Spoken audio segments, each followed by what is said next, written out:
So welcome back student, आप सभी लोगों का बहुत बहुत स्वागत है पाठशाला के चैनल पे। चैप्टर फर्स्ट है सोशलॉजी का, क्लास 12th के बच्चों के लिए बहुत ज़रूरी है। ये नई सीरीज़ दोस्तों आप सभी लोगों के लिए 2022 के हिसाब से ये नई सीरीज़ आप सभी लोगों के लिए आ रही है।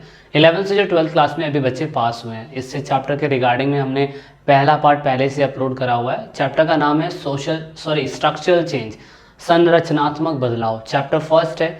जो बच्चे 10th से 11th में आएंगे उनके लिए भी सोशलॉजी सब्जेक्ट जो है मैं आप सभी लोगों के लिए स्टार्ट करूंगा, हिंदी इंग्लिश दोनों में। अभी 12th के लिए है, पहला चैप्टर है। आई होप आप सभी लोग हमारे साथ टेलीग्राम पे ज़रूर ज्वाइन हुए होंगे। एनसीईआरटी की बुक सोशलॉजी की 2 है, आपको पता है, Indian society and the social change and development India. तो हमारा जो social change and the development of India है, ये वाला पार्ट हमारा चल रहा है। चैप्टर का नाम है स्ट्रक्चरल चेंज, तो ये हम कर रहे हैं। 8 मार्क्स का आएगा, आप देख सकते हैं। अगर आप सभी लोग इंस्टाग्राम पे जुड़े हुए हैं तो बहुत बहुत धन्यवाद। नहीं जुड़े हैं तो आप ईपी फैमिली पे ज़रूर जुड़िएगा, टेलीग्राम अकाउंट पे। आप सभी लोगों को हिंदी इंग्लिश में नोट्स अवेलेबल हो जाते हैं यहाँ पे, तो आप यहाँ पे जुड़ेंगे तो आप सभी लोगों के लिए बहुत फ़ायदेमंद होगा। आप चाहते हैं कि हमारे साथ लाइव बातें करना, लाइव मुलाकात करना, तो आप हमारे साथ टेलीग्राम पे जुड़ सकते हैं, लेकिन साथ साथ में इंस्टाग्राम पे ज़रूर जुड़िएगा, क्योंकि जो भी कुछ नई अपडेट होती है हम वहाँ पर आप सभी लोगों के लिए अवेलेबल करवा देते हैं। अब हाल फिलहाल आई होप आप सभी लोगों ने सोशलॉजी का पहला पार्ट पढ़ा होगा। काफ़ी कुछ डिटेल में बताऊंगा, हिस्ट्री, ज्योग्राफी, पॉलिटिकल, सारा ऐसे पढ़ा दूंगा कि आप कहोगे कि यार कुछ रटने की ज़रूरत नहीं है। बस वीडियो को देखते चलिएगा। वीडियो अच्छी लगती है तो लाइक शेयर सब्सक्राइब करते रहिएगा, नहीं अच्छी लगती है तो डिसलाइक करिएगा, पर अपनी प्रतिक्रिया ज़रूर दीजिएगा कि भाई मुझे क्या चीज़ समझ में आई, क्या चीज़ समझ में नहीं आई। अब मैं ये मान के चलता हूँ कि आप सभी लोगों ने वीडियो का पहला पार्ट देखा होगा और अब दूसरा पार्ट आप देख रहे हो। यहाँ से शुरुआत करेंगे। इसका नाम है अर्बनाइजेशन एंड इंडस्ट्रियलाइजेशन। अर्बनाइजेशन का मतलब हिंदी शब्द में बोला जाता है पूरी तरीके से अर्बनाइज कर देना, शहरीकृत कर देना पूरी तरीके से। और इंडस्ट्रियलाइजेशन का मतलब होता है औद्योगिकरण कर देना। तो दोस्तों आप कभी भी नोटिस करना, कहीं पे अगर अर्बनाइजेशन हो रहा है तो इसका मतलब वहाँ पहले शहर हुआ करता था और वो व्यवस्थाएं अब पूरी तरीके से शहरों के साथ साथ पहले ग्रामीण हुआ करता था, अब शहरों की तरफ माइग्रेट हो रहा है। तो यानी कि रूरलाइजेशन, दैट मीन्स रूरल का इलाका, ग्रामीण इलाका। अर्बनाइजेशन मतलब शहरीकृत हो जाना। तो पहले कोई प्लेस पहले शहरीकृत होती है, मतलब पहले शहरों में बनती है और फिर वहाँ पे जाके इंडस्ट्रियलाइजेशन आता है। हम इस सोसाइटी वाली बुक में ये देखने की कोशिश करेंगे कि किस तरीके से हमारे इंडिया के अंदर अर्बनाइजेशन था और इंडस्ट्रियलाइजेशन पहले कैसा था और अंग्रेजों के आने के बाद कैसा बदला, हम ये देखने की कोशिश करेंगे। अब आप सभी लोगों को अच्छी तरीके से पहले तो ये पता होना चाहिए कि इंडिया के अंदर कहीं ना कहीं इंडस्ट्रियलाइजेशन जो है पूरी तरीके से किस चीज़ को रेफर करता है। इंडस्ट्रियलाइजेशन रेफर करता है कि कुछ भी मशीन से प्रोड्यूस करना, और हमें पता है कि इसमें बहुत सारा रिसोर्स लगता है, बहुत सारी इलेक्ट्रिसिटी लगती है। पहले स्टीम इंजन से काम होता था और फिर बाद में इलेक्ट्रिसिटी से काम होने लग गया। तो वो इंडस्ट्रीज़ के ऊपर फोकस होता है और इंडस्ट्री के अंदर सबसे ज़्यादा इंपॉर्टेंट होता है लेबर का मिलना।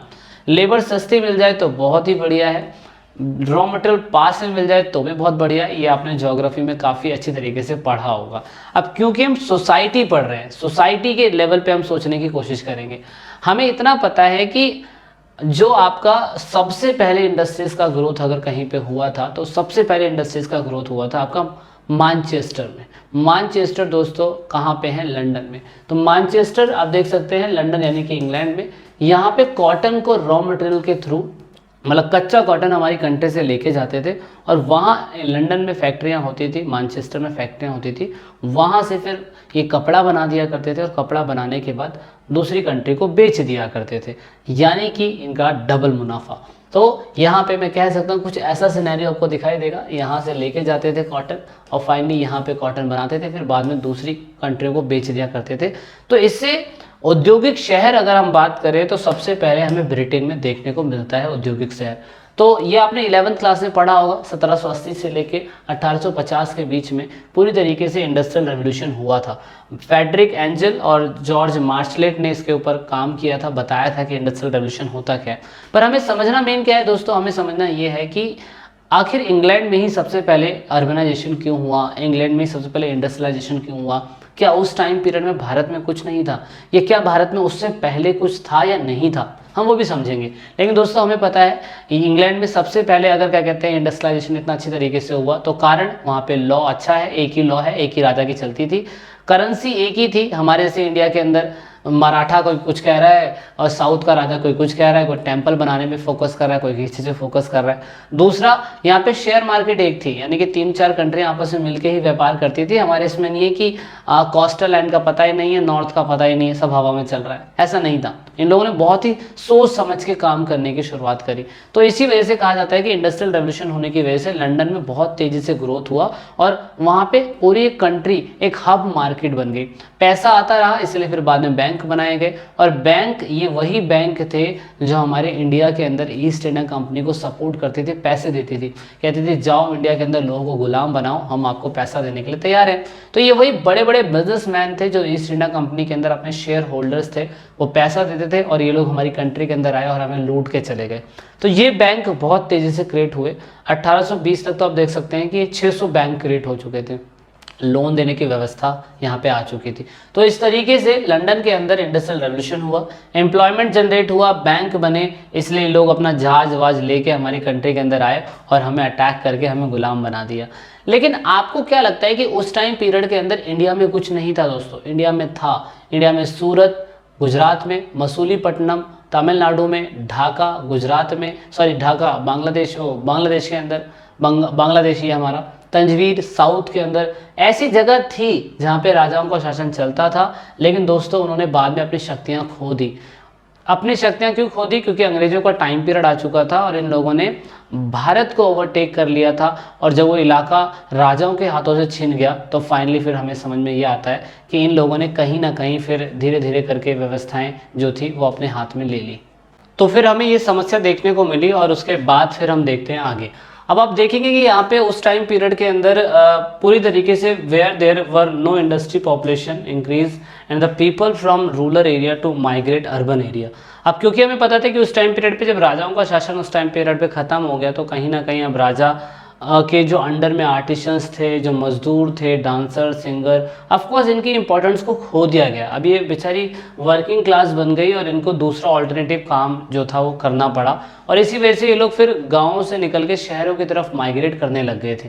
तो यहाँ पे एक बहुत बड़ा इशू था, यानी कि मैं कह सकता हूँ कि हमारे उस टाइम पीरियड पे कहीं ना कहीं कुछ ऐसी रीजनल कैपिटल्स थी जो काफ़ी अच्छी तरीके से इंडस्ट्रियलाइज थी, जैसे कि लखनऊ, हैदराबाद, है ना, श्रीनगरपट्टनम, पुणे, नागपुर, बड़ोदरा, तंजवीर, ऐसे बहुत सारी थी। इवन मुगलों के टाइम पीरियड पे अगर हम देखें तो जो शाही परिवार हुआ करते थे वो काफ़ी अच्छी तरीके से क्या कहते हैं सेटल्ड थे, काफ़ी अच्छी तरीके से काम भी कर रहे थे, बहुत ग्रोथ भी था उनका। लेकिन जैसे ईस्ट इंडिया कंपनी आई ना, तो ईस्ट इंडिया कंपनी आप देखेंगे कोस्टल लाइन के पास आके बसनी चालू हुई और ये लोग मेन यहाँ के इलाकों में रहा करते थे। तो कंपनी जब सेटअप हुई, जब पोर्तुगीज, डच, ब्रिटिश, फ्रेंच, बहुत सारे लोग हमारी कंट्री के अंदर आए थे, तो आप नोटिस करेंगे कि कोस्टल लाइनों के पास आके ही बसेंगे, ये लोग अंदर नहीं जाएंगे। अंदर नहीं जाएंगे तो इसी वजह से क्या कहते हैं कोस्टल लाइन के पास आके बसेंगे। तो ऐसा कहा जाता है कि लैंड बेस्ड एम्पायर, यानी कि जो कभी क्या कहते हैं किस पे आधारित था, वो सिर्फ और सिर्फ क्या कहते हैं भूमि आधारित था, यानी कि भूमि आधारित साम्राज्य जो कभी भूमि पे यहाँ पे हुआ करता था वो अब यहाँ पे खिसकने लग गया था। क्यों? क्योंकि अब ब्रिटिशर्स आ चुके हैं और ब्रिटिशर्स ने हमारे इंडिया को गुलाम बनाया और उसके बाद वो इधर के इलाकों में क्या कहते हैं आके वो पूरी तरीके से यहाँ पे अपना शासन चलाने लगे। इसीलिए land based empire the sea based empire के पास आके कनेक्ट हो गया। इतना आपने फोकस करना है क्योंकि हमें पता है कि हमारा साम्राज्य यानी कि इंडिया की जो गौरव है उसका जाने का कारण एक ये भी हो सकता है कि कहीं ना कहीं अंग्रेज उस टाइम पीरियड पे जो ब्रिटिशर्स थे उन्होंने उस टाइम पीरियड पे अपने उस पे फोकस नहीं करा। किस पे फोकस नहीं करा? अपने कोस्टल लाइन को मजबूत करने पे फोकस नहीं करा जो उन्हें करना चाहिए था। इसीलिए फिर जब ये लोग आते हैं इंडिया के अंदर तो मद्रास, बॉम्बे, कलकत्ता ये एक इकोनॉमिक कैपिटल के रूप में उभरती है और यहाँ पे अर्बनाइजेशन होना चालू होता है। जब यहाँ पे अर्बनाइजेशन होना चालू होता है तो यहाँ पे इंडस्ट्रियलाइजेशन भी अपने आप आ जाता है। इसीलिए शहरों के नाम मद्रास, मुंबई, कोलकाता शब्द जो है ऑफकोर्स आप देख सकते हैं कि यहाँ पे व्यापारिक चौकियाँ बननी चालू हुई। किनकी? अंग्रेजों की या कंपनी, ईस्ट इंडिया कंपनी की। अब मान लो कि कोई बंदा यहाँ से व्यापार करने आता है तो ऑफकोर्स इनके इलाकों में जो भी लोग आते थे, पोर्तुगीज तो यही करते थे, वो टैक्स ले लिया करते थे लोगों से। मतलब ना तो कोस्टल लाइन इनकी है, ना समुद्र इनका है, ना ज़मीन इनकी है, फिर भी कहीं और से आके बसे, यहाँ पे आए और दूसरे और लोगों से लोग चुंगी वसूला करते थे, टैक्स वसूला करते थे। तो यही हो गया कि ब्रिटिशर जब इन तीनों इलाकों के ऊपर आए तो आप हिस्ट्री के अंदर पढ़ेंगे बाद में जाके, हिस्ट्री का एक चैप्टर है अर्बन प्लानिंग करके, उसमें ये बताने की कोशिश करा है कि इन लोगों ने मद्रास, मुंबई और बंगाल जहाँ जहाँ पे भी गए इन लोगों ने वहाँ पे रिकॉर्ड्स रखने स्टार्ट कर दिए। रिकॉर्ड्स रखने का मतलब होता है जितना ज़्यादा रिकॉर्ड्स इनके पास अच्छा होगा उतना ज़्यादा कंट्रोल इनका होगा। तो मेन बात ये था कि बेटर कंट्रोल किया करते थे, इसी वजह से ये चीज़ें हमें देखने को मिली थी। और उसके बाद इन लोगों ने फाइनली मद्रास में कॉफ़ी उगाया, इंडिगो स्पाइस उगाई, बॉम्बे में कॉटन उगाया और उसके बाद फिर फाइनली इन लोगों ने अपना जो कैपिटल ट्रेड बनाया वो कलकत्ता को बना दिया। इस हिसाब से इन्होंने फिर वहाँ पे रेलवे बिछानी चालू करी। अब आप ये सोचेंगे कि यहाँ पे ये चीज़ें क्यों उगाई, उगाने का मतलब क्योंकि यहाँ पे क्लाइमेटिक कंडीशन और फर्टिलाइजर ऐसा था कि इन चीज़ों को उगाया जा सकता था। सिंपल सी बात है। अब सिटी का रोल क्या हो सकता है दोस्तों? ऑफकोर्स हमें पता है कि सरकार इंडिया मतलब अगर यहाँ पे कंपनी आई, ईस्ट इंडिया कंपनी आई तो यहाँ सिर्फ और सिर्फ प्रॉफिट करने के लिए आई है, अपनी अर्थव्यवस्था को अच्छी करने के लिए आई है। इसलिए पूरी तरीके से कोशिश ये करी गई कि इन सेंटर्स को ऐसी जगहों पे सिचुएटेड करके रखा जाए जहाँ से कहीं से रॉ मटेरियल उठा के लाए और फिर यहीं से जहाज़ों से निकाल के चढ़ा के कहीं और भेज दे। इसीलिए मेन बात यह था कि सिटी का रोल यही होता था कि ये लोग अपने शहरों की गतिविधियाँ जहाँ मेन ज़मीनों पे अंदर जाके होते थे वो मेन कोस्टल लाइन के पास हो जाएगी। इसीलिए आप देखोगे कि लोग अब अपने घरों के अंदर काम करने के बावजूद अब घरों से बाहर निकल के काम करने के लिए आ गए थे। इसीलिए बहुत तेज़ी से आप देखोगे शहरों का निर्माण होना चालू हो गया। बहुत तेज़ी से शहरों के निर्माण हमें देखने को मिलेंगे। और उस टाइम पीरियड पे अंग्रेजों ने दिखाया कि भैया अगर व्यापार करना है तो आप सभी लोगों को घरों से बाहर निकल के आना पड़ेगा। तो घरों से बाहर निकल के आए लोग और इसी वजह से अब टाउन्स जो हैं वहाँ पे नई नई चीज़ें बनने लग जाएगी, बंदरगाह बनेंगे। जितने भी अंग्रेज लोग होंगे अपने किलों को जो बनाएंगे उनको किले बंद करने की कोशिश करेंगे और ये लोग पूरी तरीके से सेंटर्स में नई सर्विसेज देने की कोशिश करेंगे, है ना। और इसलिए मद्रास, कलकत्ता, बॉम्बे ये ऐसी प्लेस बनी जहाँ पर बहुत तेज़ी से अर्बनाइज हुआ और यहाँ पे फिर इंडस्ट्रियलाइजेशन हमें देखने को मिल गया। ईस्ट इंडिया कंपनी ने बाकी जितनी भी दूसरी कंपनीज थी उन सबको हटा दिया, निकाल दिया, फेंक दिया। ये इतिहास में आप पढ़ोगे अलग अलग से, आप बुक जब यूपीएससी की पीसीएस की पढ़ोगे तो आप वहाँ देखोगे किस तरीके से पोर्तुगीज को डच के साथ, उसके साथ क्या कहते हैं पुर्तगालियों के साथ, डचों के साथ, फ्रेंच लोगों के साथ एक से एक वॉर लड़ा और वॉर लड़ने के बाद इन लोगों ने उनको निकाल फेंका। देन फाइनली लोगों ने अपने ही सेटलमेंट को प्रोटेक्शन करने के लिए उनका फोर्टिफिकेशन करना चालू करा और अपने सेंटर को और मजबूत करना चालू कर दिया। इन्होंने इवन हमारे इंडिया के लोगों से भी लड़ाई करी थी, जिसमें आप देख सकते हो ये उस टाइम पीरियड पे वेस्ट बंगाल के अंदर एक बंदा आया था, जैम क्या कहते हैं इनका नाम, बहुत अच्छा नाम है इनका, जॉब चामुक करके इनका नाम है। 1690s के टाइम पीरियड पे आए थे ये लोग और आया था ये व्यक्ति जिसने कोलकाता, गोविंदपुर और सुतानी इन तीनों को मिला के ही हम कह सकते हैं कि वेस्ट बंगाल बनता था उस टाइम पीरियड पे। और यहाँ पे अपना मिलिट्री कैंप इस बंदे ने बनाया। देन फाइनली यहाँ पे उनका बैटल होता है, हम लोगों को पता है क्या बैटल होता है दोस्तों, हमें पता है सिराजुद्दौला से बैटल होता है।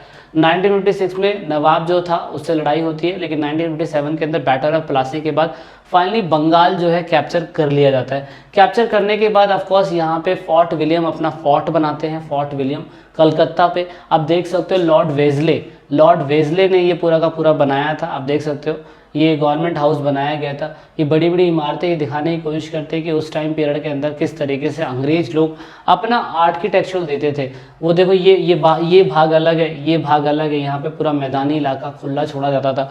ऐसा कहा जाता था खुला छोड़ने का मतलब सिर्फ ये था कि अगर कोई अटैक करने के लिए इनके ऊपर आ रहा है तो ये लोग खुले मैदान में देख सकते थे। मेन बात था कि इनको ज़्यादा घचड़ पचड़ पसंद नहीं था, साफ सफाई पसंद थी, इसीलिए ये लोग ऐसी बिल्डिंग को बनाने की कोशिश करते थे।